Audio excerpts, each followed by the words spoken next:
With John Pizzarelli, one of the things that you're going to get is a great show.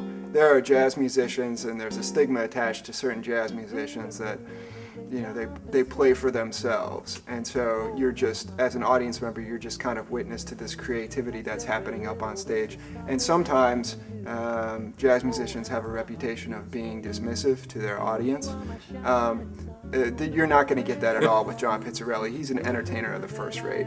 And what you're going to get with his music is you're going to get great tunes and this swing groove that is just so infectious and so deep that you can't help but tap your toes to it. I mean, that's, I think, a little bit of something that I love about his music, in addition to all the great songs that he selects, and his amazing skill as a guitar player. Audiences are blown away by what he's able to do physically on the instrument, on the guitar, and with his voice.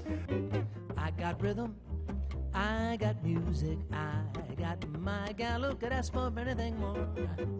I got daisies in green pastures, I got my gal who could ask for anything more.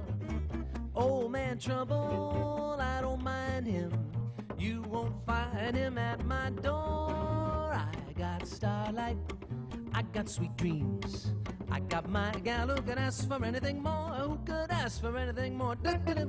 He likes to sing along, this is a very difficult thing to do, sing along with the lines. So he's playing his lines on the guitar and singing along with those exact pitches at the same time, which is a pretty amazing technique. You don't hear a lot of people do that.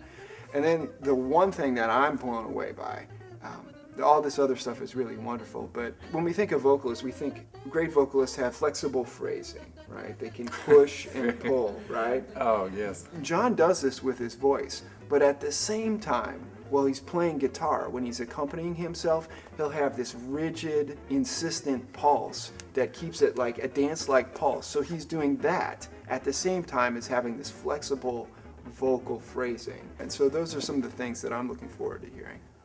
Breathtaking is a common response that I get when people see Manhattan Transfer up close and personal for the first time. Is this humanly possible? When you dig it on the virgin, I smell backwards, really close enough to get virgin. I got backwards back long time ago. They saw clothes made of bones. Soon that clothes was lost.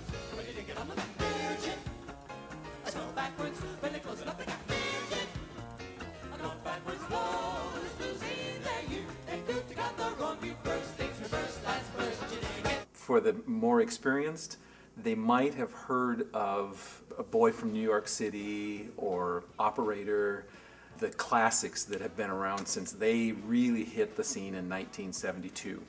They've got 29 albums out. They have a long track record that a novice would really identify with. And they are thrilling to hear for the advanced jazz artist who's looking for that tight harmony that can four voices create. Theoretically, you have a tonic a chord, you build a 1, 3, 5, and a 7, but you'll hear ninths and 11th chords with only 4 singers. How do they do that? Well, they know their theory, they know their oral skills, and their charts are in their original form. If you're doing a cover of a Manhattan Transfer, it's tight, it's tough, it's out there. And they live out there. They're good. Sometimes when I go to a concert, a jazz concert, and in a venue like Clues, which is a very big venue, there's a danger of losing some of the nuance in the music, because it's a music of details, it's a music of subtleties, both in rhythmic interaction and different tone colors, but both with John Pizzarelli and Manhattan Transfer, they have the really unique ability, as most great vocalists do, to shrink the size of the room or create this illusion that, you know, I'm singing for you in particular. I'm drawing you in to create this sense of intimacy in a big venue like Clues, and that to me is a really important part of what what I'm looking forward to about this concert. Is it's not just going to be another auditorium show. I quite agree. Would you? Yeah, I've been to Mantran concerts, I've worked with them, and I've seen other people's response to them. Very personable, very engaging, very intimate. Sure. And John, like Kenny Rankin in that same category, just brings the audience warmly into the experience. I think it's going to be a fantastic show.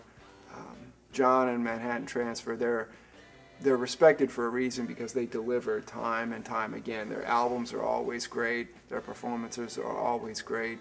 They approach every performance with energy and professionalism, and I think it's just going to be a wonderful evening. A personal, uplifting, engaging, entertaining evening is in store.